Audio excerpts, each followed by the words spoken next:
Corona काल में जब लोग घरों में थे, प्रतिबंधित थे, तब भी सतना में इतने ज़्यादा एक्सीडेंट कैसे हुए, ये कहना है न्यायालय के जज अभय मनोहर सप्रे का। जी हाँ, अभय मनोहर सप्रे ऑन रोड कमेटी के सभापति हैं और वो सतना इस मंथन के लिए आए कि एक्सीडेंट सतना में क्यों सबसे ज़्यादा होते हैं। मध्य प्रदेश का टॉप 10 में आता है सतना, सबसे ज़्यादा एक्सीडेंट से लोगों की मौत होती है। यहाँ तक कि जब यह सवाल कहा कि कोरोना काल में भी आपके यहाँ इतनी घटनाएं क्यों हुई, तो शायद हमारे जिले की पुलिस और प्रशासनिक एसपी कलेक्टर खुश हो गए होंगे, क्योंकि उन्हें नंबर 1 पे घोषित किया गया। कोरोना काल में भी उनका नाम नंबर 1 पर था कि सबसे ज़्यादा एक्सीडेंट से यहाँ मौत हुई। और आए दिन सुरक्षा समिति की बैठक होती है, रोड की बैठक होती है, पर बैठक क्या होती है हम आपको बता रहे हैं। सप्रे साहब को एक सवाल और करना चाहिए आरटीओ, पुलिस और कलेक्टर से भी कि विगत 2020 से 2026 तक कितनी गाड़ियों को आपने राजसात किया, कितनी गाड़ियों पर आपने कार्रवाई की।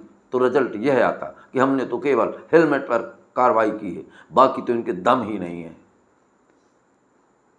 अगर दम होती ना तो सतना शहर में जो सबसे ज़्यादा एक्सीडेंट का कारण हेलमेट नहीं है सप्रे साहब, जो इन्होंने आपसे बताया कि लोग सीट बेल्ट लगाते हैं, ये नहीं है साहब। छोटा शहर है, यहाँ जो मुख्य कारण है वह कारण है अवैध ट्रक, डंपर, लोडर चलते हैं रात दिन। सर, उत्खनन होता है, खनिज संपदा का दोहन होता है, रात दिन हर गली चौराहे पर बिना नंबर प्लेट के डंपर दौड़ते हैं और धरती के ऊपर रोडों को चीरते हैं। पर किसी अधिकारी में दम है क्या कि उनको हाथ दिखा दे? अगर हाथ दिखा देना तो हमारे यहाँ की माननीय विकास पुरुष मध्य प्रदेश सरकार तक हिल जाती है और उन पर इतना दबाव आता है कि उस दबाव से वो पिस जाते हैं। तो सतना में एक्सीडेंट होंगे क्यों नहीं, कम होंगे, होना भी चाहिए। सतना सीमेंट का एरिया है और पत्थरों का एरिया है, खनिज संपदा से भरपूर है।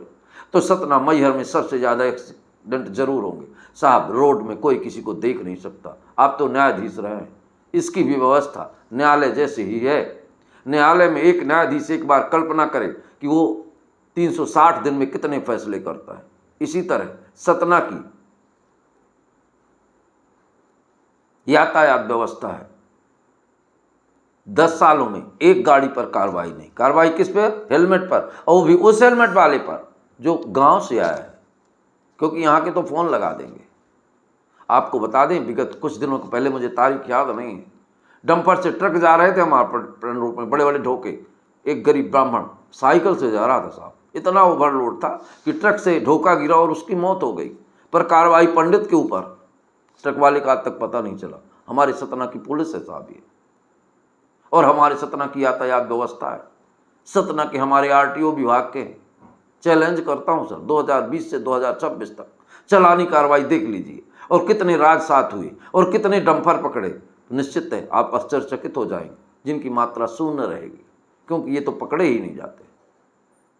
और कितने दुख की बात है कि न्यायमूर्ति आज मीटिंग लेते हैं और सवाल करते हैं। हमारे यहाँ के यातायात प्रभारी जब ये कहते हैं कि कोरोना काल में आपके यहाँ इतनी एक्सीडेंट कैसे हुई, तो बेशर्मी से दांत निकालते हैं। दुख होता है हमें, क्योंकि सतना हमारा है। I love you Satna.